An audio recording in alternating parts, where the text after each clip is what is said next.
Welcome students on my official YouTube channel Naveen sir classes. साथियों, आज हम लोग बात करने वाले हैं रक्त परिसंचरण प्रणाली पार्ट 2 के विषय में। रक्त आधान और आरएच फैक्टर, इसको हम लोग समझेंगे। ब्लड सर्कुलेटरी सिस्टम पार्ट 2 के विषय में बात करेंगे, जिसमें हम ब्लड ट्रांसफ्यूजन और आरएच फैक्टर के विषय में समझेंगे। साथियों, तो ये आपको पता है, ये क्लास 11 है। इससे पहले 10 क्लासें हो चुकी हैं। सीरीज से वीडियो देखिए तो आपको बहुत फायदा मिलेगा।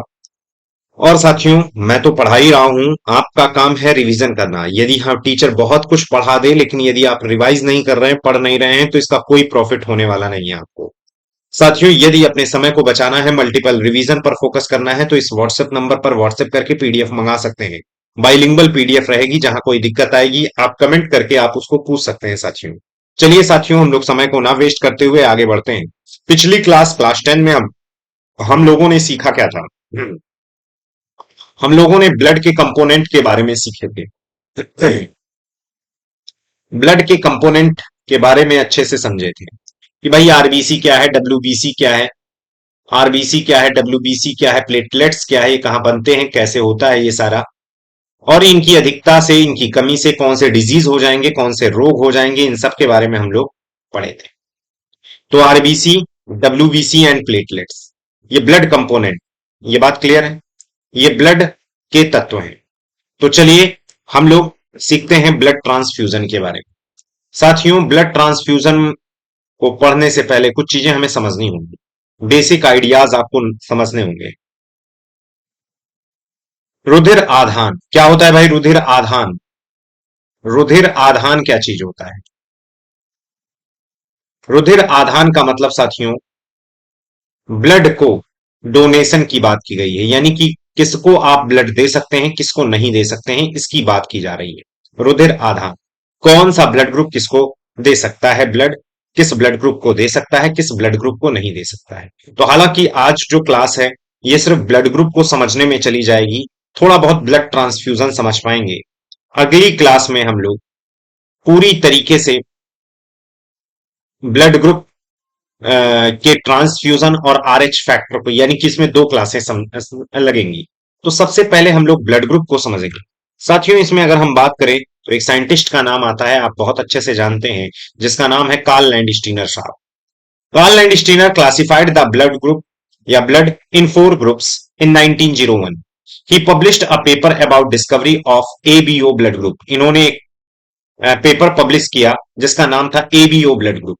Before this Landsteiner had claimed that blood group are inherited. उनका ये कहना था, ये जो ब्लड ग्रुप होते हैं इनहेरिट होते हैं, यानी कि एक पीढ़ी से दूसरे पीढ़ी में जाते हैं। Because of his valuable discovery he won the Nobel prize medicine 1930। 1930 में इनको नोबेल प्राइज से नवाजा गया है। ठीक है, तो चार प्रकार के भाई साहब ये ब्लड ग्रुप बता रहे हैं। तो आइए जरा देखते हैं कैसे ये ब्लड ग्रुप को डिसाइड किए। इनका ये कहना था, मनुष्य की जो साहब आरबीसी होती है ना, उसमें एक प्रोटीन होती है। क्या होती है? प्रोटीन होती है। मनुष्य की जो आरबीसी होती है उसमें प्रोटीन होती है। अच्छा, उसी व्यक्ति के प्लाज्मा में भी प्रोटीन होती है। अब प्लाज्मा क्या होती है मैंने आपको पहले बताया, प्लाज्मा में भी प्रोटीन होती है। प्लाज्मा में भी प्रोटीन होती है, ये प्रोटीन प्लाज्मा में भी पाई जाती है और आरबीसी में भी प्रोटीन है।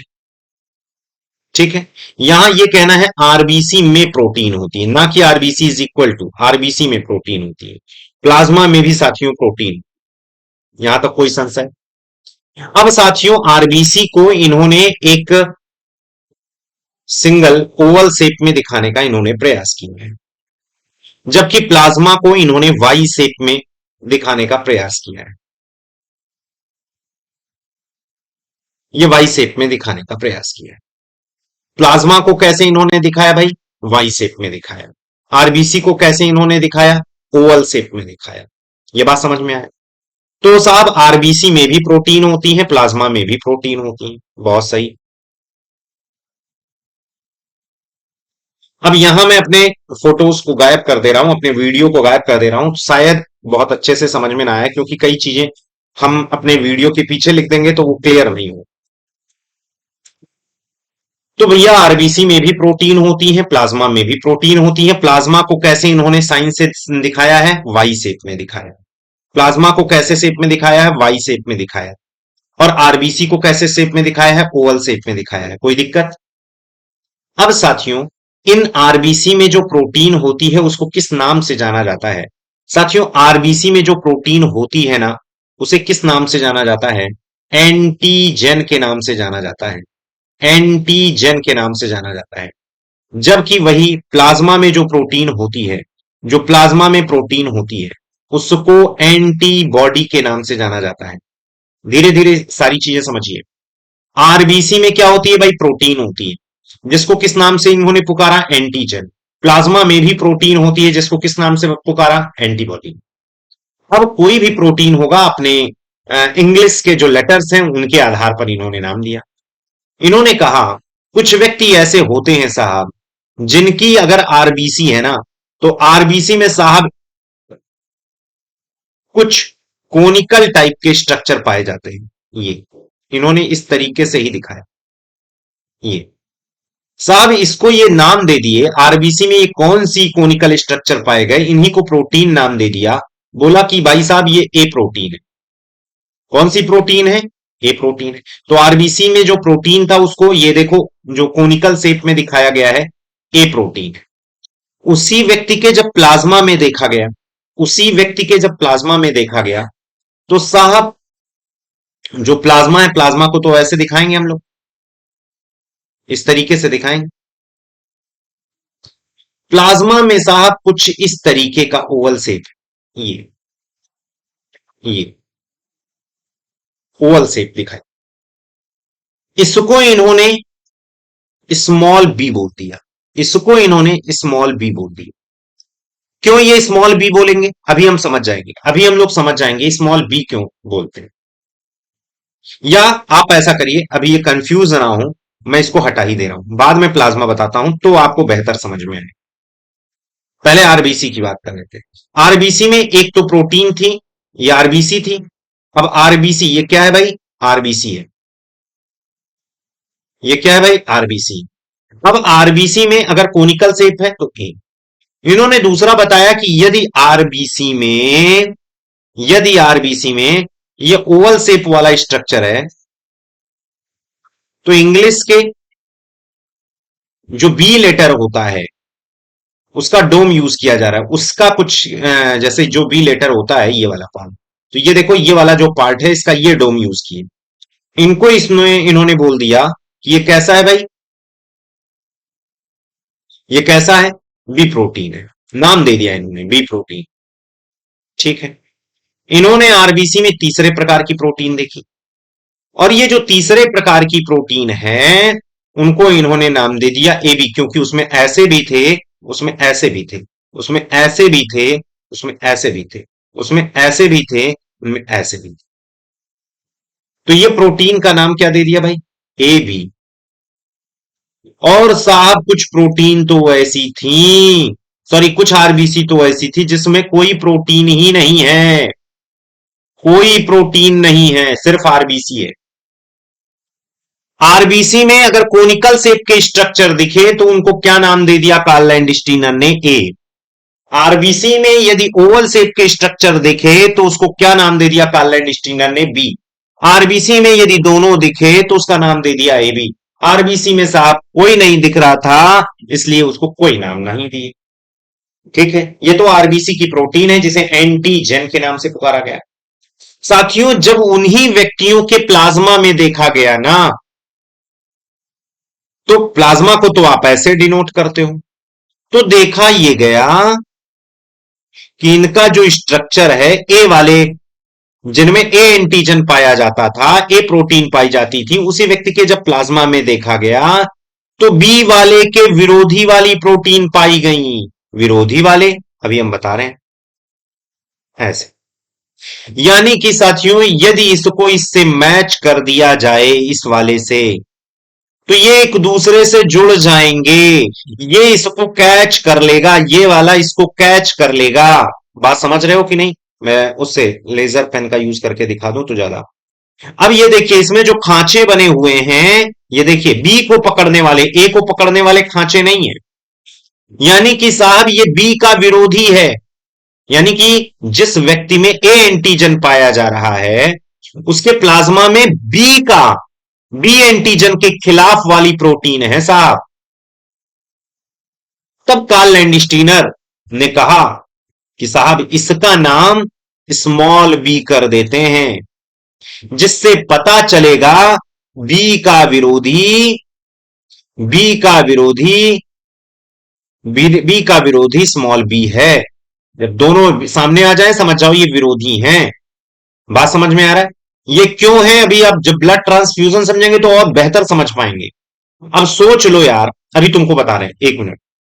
वैसे ही साथियों जब बी ब्लड ग्रुप का देखा गया प्लाज्मा, तो जानते हो क्या मिला? ये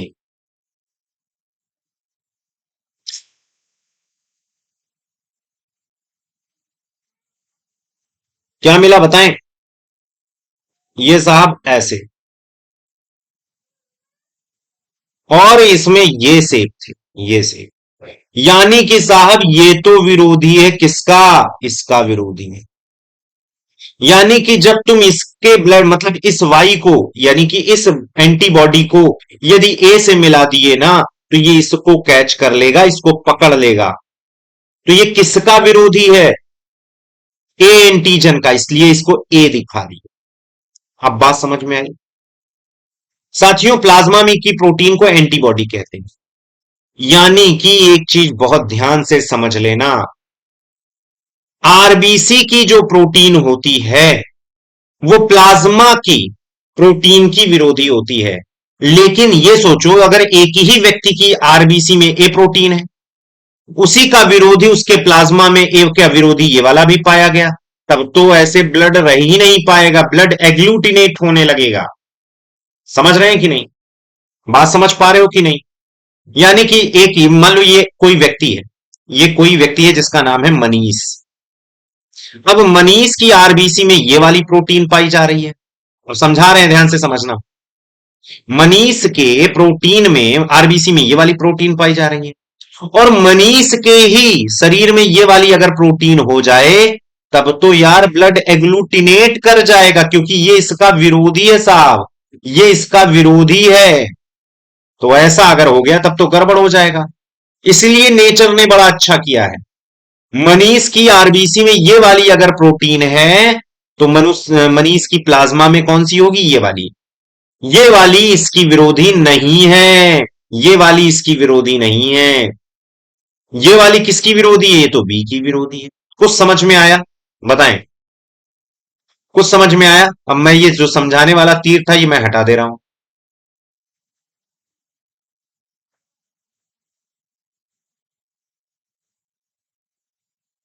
बात समझ में आया?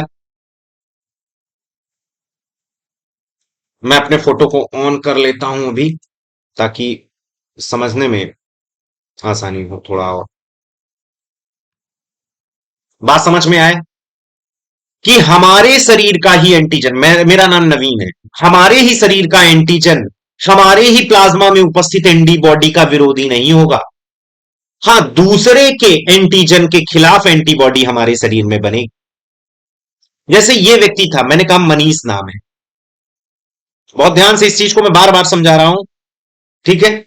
इस मनीष के आरबीसी में जो प्रोटीन है जिसे एंटीजन कहते हैं, कुछ इस टाइप का है। अच्छा, मनीष के एंटीबॉडी देख लो आप, मनीष के प्रोटीन की मतलब मनीष के प्लाज्मा की प्रोटीन या एंटीबॉडी को देख लो। क्या इससे अगर मिक्स करा जाएगा, इसका ब्लड अगर इसमें होगा, मतलब ये प्लाज्मा उसी की है, तो ये क्या एग्लूटिनेट करेंगे? क्या एक दूसरे से जुड़ जाएंगे क्या? तो आपका आंसर होगा नहीं। लेकिन साथियों यदि ये ब्लड ग्रुप इसमें मान लीजिए ये रोहित का है, मान लीजिए ये रोहित का है, अगर साथियों रोहित वाला ब्लड इसमें मिलाया गया, तो ध्यान दो, इसका एंटीजन इसके एंटीबॉडी से मैचअप हो जाएगा, इसका एंटीजन इसके एंटीबॉडी से मैचअप हो जाएगा, और साहब ब्लड ग्रुप क्या हो जाएंगे?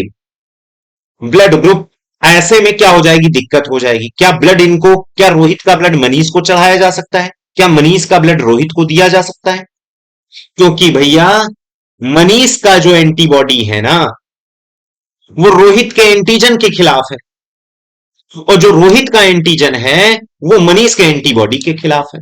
यहां मैंने देखिए, ए का विरोधी स्मॉल ए, बी का विरोधी स्मॉल बी। तो जब भी सेम लेटर आए प्रोनाउंस, हालांकि इसको स्मॉल में दिखाया गया, जब भी प्रोनाउंस करने पर बी बी सेम आए तो समझ जाओ ये ब्लड दिया नहीं जा सकता। इसकी एंटीबॉडी, इसके एंटीजन, और अगर, मतलब ध्यान देना, एंटीजन का एंटीबॉडी यदि सेम हो गया, बात समझ रहे हैं, तो गड़बड़ हो जाएगा। उम्मीद है साथियों आपको बेहतर समझ में आया है।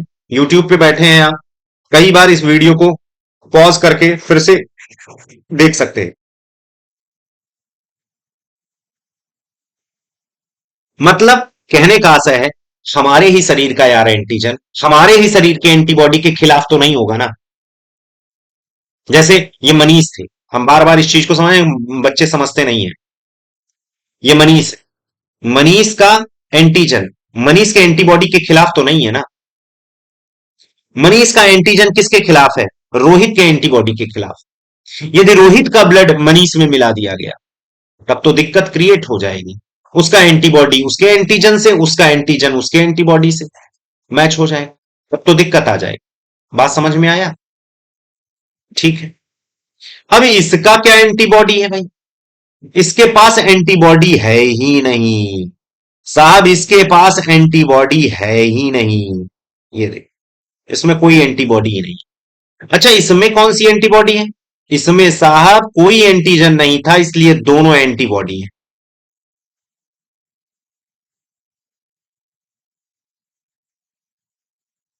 दोनों एंटीबॉडी।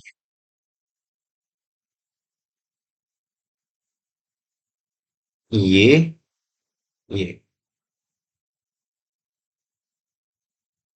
स्मॉल बी, स्मॉल ए। बात समझ में आ गया? बात समझ में आ गया? तो याद कैसे करोगे? ए का एंटीबॉडी स्मॉल बी, बी का एंटीबॉडी स्मॉल ए बी का एंटीबॉडी कुछ भी नहीं। और ये आप कुछ भी नहीं, अगर जिसमें कोई भी एंटीजन नहीं है उसमें दोनों प्रकार के एंटीबॉडी है। इस आधार पर, इन एंटीजन के बेस पर साहब इन्होंने ब्लड ग्रुप बता दिया। इन्होंने कहा साहब जिस व्यक्ति के आरबीसी में ए एंटीजन होगा उसका ब्लड ग्रुप ए होगा, जिस व्यक्ति के आरबीसी में बी एंटीजन होगा उसका ब्लड ग्रुप बी होगा, जिस व्यक्ति के आरबीसी में ए बी एंटीजन होगा उसका ब्लड ग्रुप ए बी होगा, और जिस व्यक्ति के आरबीसी में कोई भी ब्लड ग्रुप नहीं होगा उसको तो कुछ नहीं तो कह नहीं सकते, स्मॉल लेटर में ही दिखाएंगे ओ। यहां समझ में आ रहा? मैं अपना वीडियो हटा दूं, कहीं पीछे ना जा रहा हो। बात समझ में आया? तो जब भी कहा जाए भाई, जब भी कहा जाए, एक मिनट मैं इसको यहां शो करूं तो बड़ा अच्छा आपको।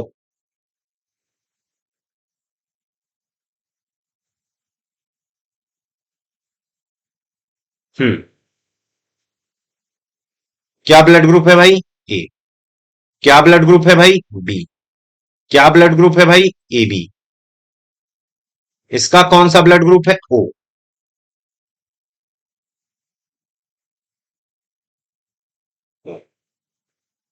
ये मैंने क्या बताया? ये साहब मैंने बता दिया ब्लड ग्रुप।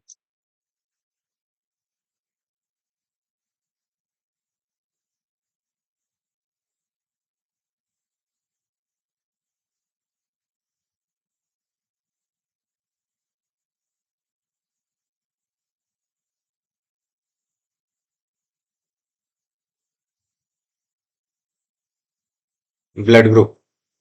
ये क्या मैंने बताया? ये एंटीजन बताया साहब। ये मैंने क्या बताया? एंटीबॉडी बताया साहब।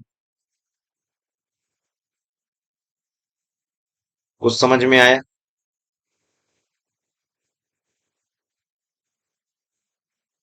बताएं। कुछ समझ में आया?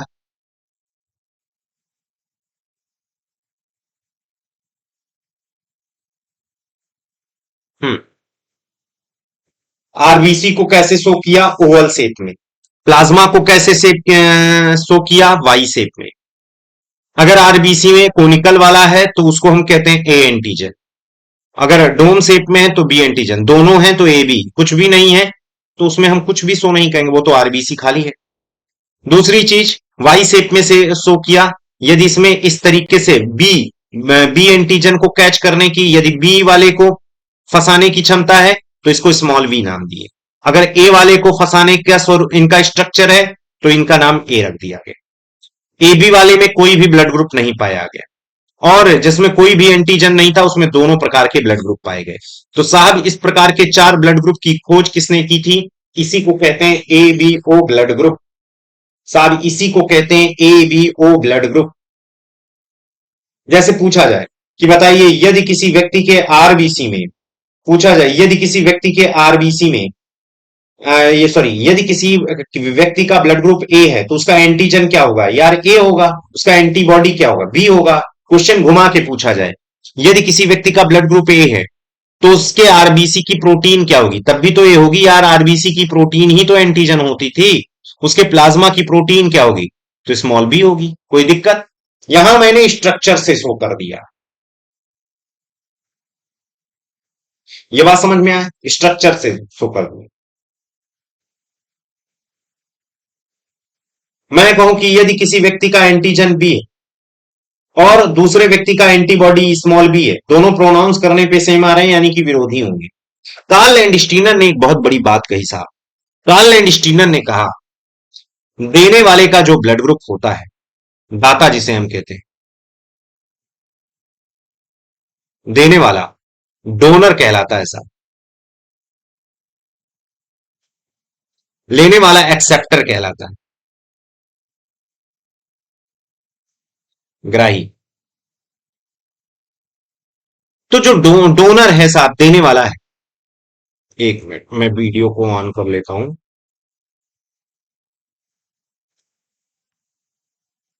हाँ।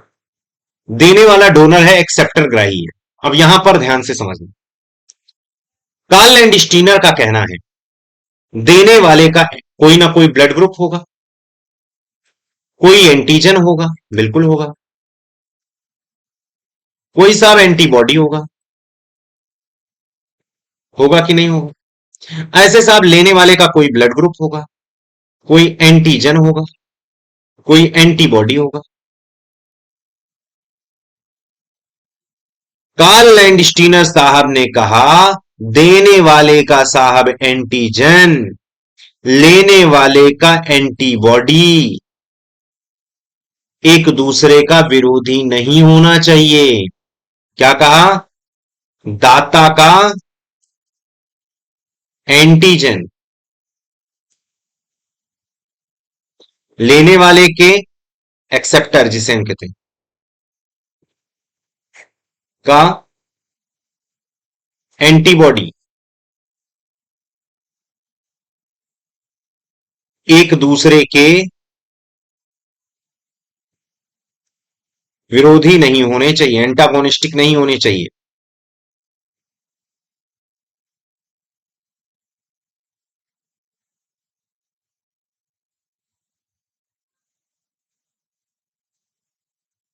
यानी कि दाता का साहब जो एंटीजन है वो ग्राही के एंटीबॉडी के विरोधी नहीं होना चाहिए, एक्सेप्टर के विरोधी। लेने वाला मतलब एक्सेप्टर,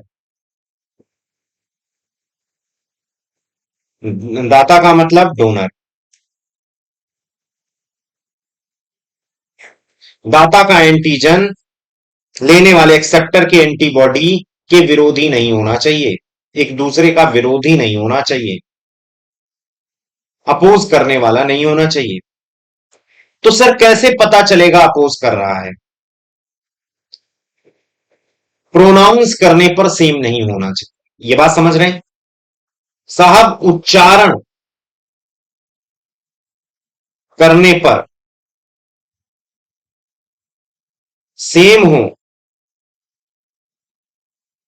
तो वे एक दूसरे के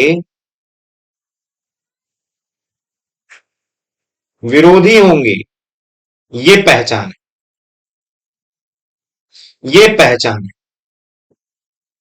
उच्चारण करने पर सेम हो तो एक दूसरे के विरोधी करना। यानी कि साहब प्रोनाउंस करने पर, यदि प्रोनाउंस करने पर सेम आ रहे हो। 1 मिनट क्लास।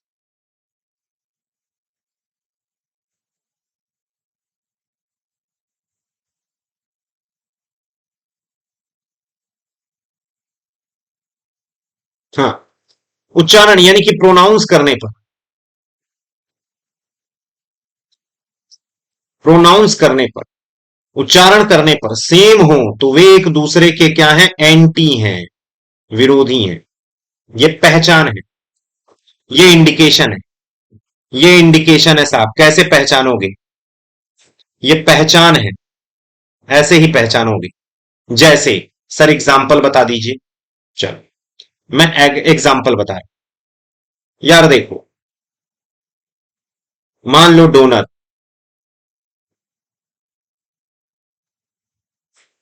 डोनर की अगर बात करें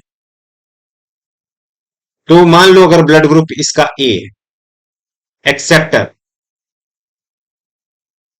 का ब्लड ग्रुप बी है, तो जरा इसका एंटीजन बताओ, इसका एंटीबॉडी बताओ।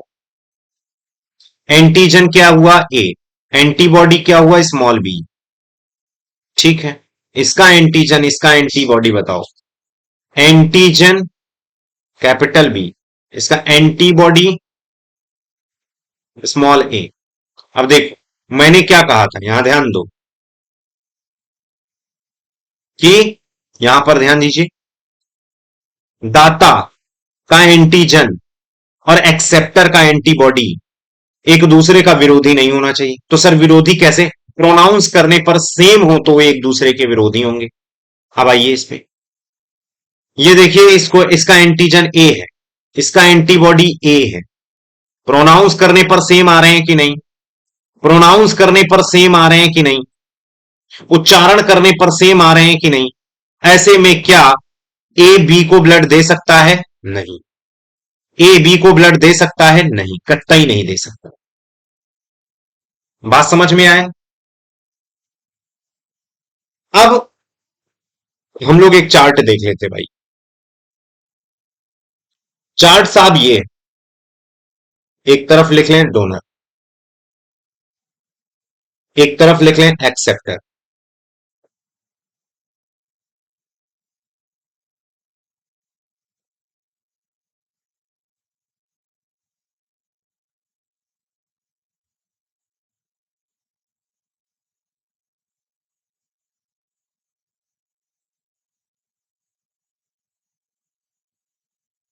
एक चार्ट बना दे रहे हैं, आपको बेहतर समझ में आए।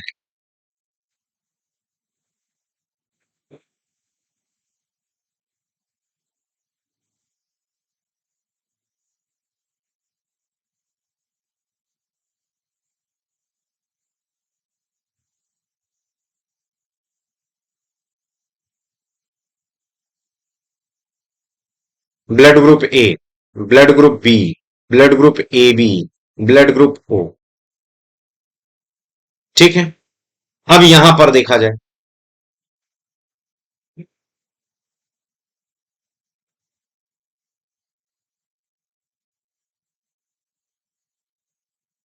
देने वाले का भी ब्लड ग्रुप ए होगा, ब्लड ग्रुप बी होगा, ब्लड ग्रुप ए बी होगा, ब्लड ग्रुप ओ होगा। कोई संशय? चार ही प्रकार के जब ब्लड ग्रुप है तो यार कहां से एक्स्ट्रा हो जाएंगे? तो डोनर का क्या है भाई? Blood group A, blood group B, A B O. ऐसे एक्सेप्टर का भी क्या है? दो। ये चार टाइप के। डोनर का हमें क्या देखना है? अभी जस्ट मैंने बताया, डोनर का हमें क्या चेक करना होता है? देने वाले का ब्लड हमें क्या चेक करना होता है भाई? उसका एंटीजन चेक करना होता है। तो इसका एंटीजन ए, इसका एंटीजन बी, इसका एंटीजन ए बी, इसका एंटीजन, बताइए कुछ भी नहीं। इसका एंटीजन क्या हुआ भाई? ए। अभी मैंने बताया है, यहां से आप देख लो ना। ये देखिए, ए का एंटीजन यहां पर लिखा है, इस वाले कॉलम में लिखा है, और इसका एंटीबॉडी इस वाले कॉलम में लिखा है, आप देख सकते हैं इसमें।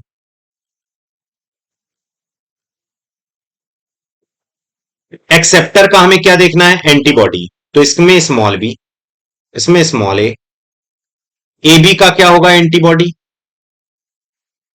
भाई ए का बी, बी का ए, और ए बी का क्या होगा, एंटीबॉडी की बात कर रहे हैं, कुछ भी नहीं। इसमें क्या होगा, इसमें ए बी होगा। मैंने क्या कहा भाई, उच्चारण करने पर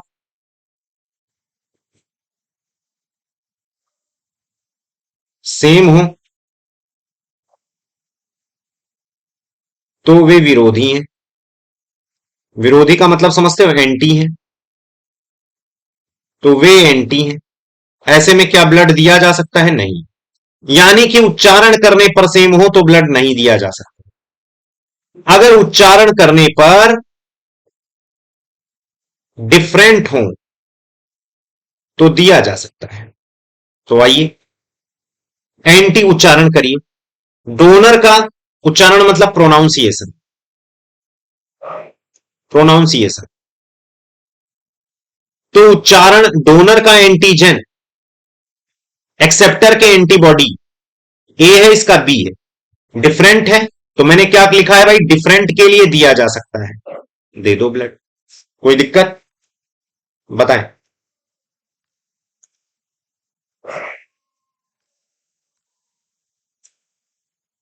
यहां ए है, यहां स्मॉल ए, तो ये तो सेम हो गया, नहीं दिया जा सकता है। यहां ए है, यहां कुछ भी नहीं दिया जा सकता है। यहां ए है, यहां ए भी है, देखो ए, ए इसमें भी है, ए इसमें नहीं दिया जा सकता। ऐसे बी इसमें भी है, बी इसमें भी है, नहीं दिया जा सकता। बी इसमें है, यहां ए है, दिया जा सकता है। बी इसमें है, यहां कुछ भी नहीं दिया जा सकता। बी है, यहां देखो बी मिल गया, नहीं दिया जा सकता। ऐसे ए बी है, यहां बी है, नहीं दिया जा, क्योंकि बी ये है और बी यहां भी है। ए बी है, ए है, नहीं दिया जा सकता क्योंकि ए मिल गया।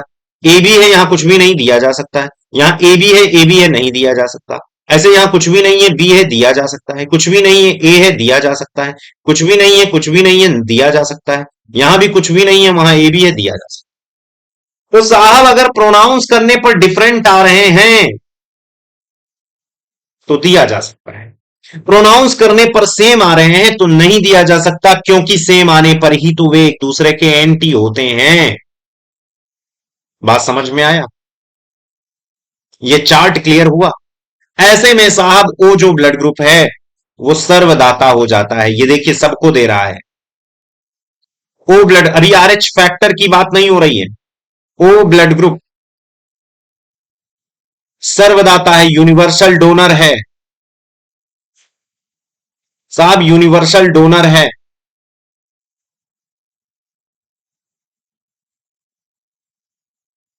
दूसरा O blood group, sorry A B blood group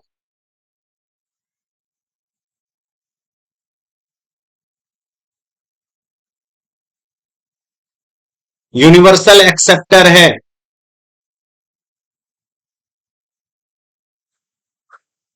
universal acceptor है। बात समझ पा रहे हो, ये चीज समझ में आई। तो आपने ये तो जान लिया ब्लड ग्रुप क्या है, ट्रांसफ्यूजन कैसे करते हैं साथियों, लेकिन अभी आरएच फैक्टर को समझना जरूरी है, और आरएच फैक्टर पर आधारित डिजीज को समझना बहुत जरूरी है, इरिथ्रोब्लास्टोसिस फेटालिस वगैरह। समझ रहे हैं। तो उम्मीद है साथियों ब्लड ग्रुप समझ में आया होगा, और साथ में आपको यह भी समझ में आया होगा किस प्रकार ब्लड ट्रांसफ्यूज किया जाता है एक दूसरे, कैसे विरोधी होते हैं, कैसे नहीं होते हैं, ये सारी चीजें। तो उम्मीद है साथियों आपको बेहतर ढंग से समझ में आया होगा।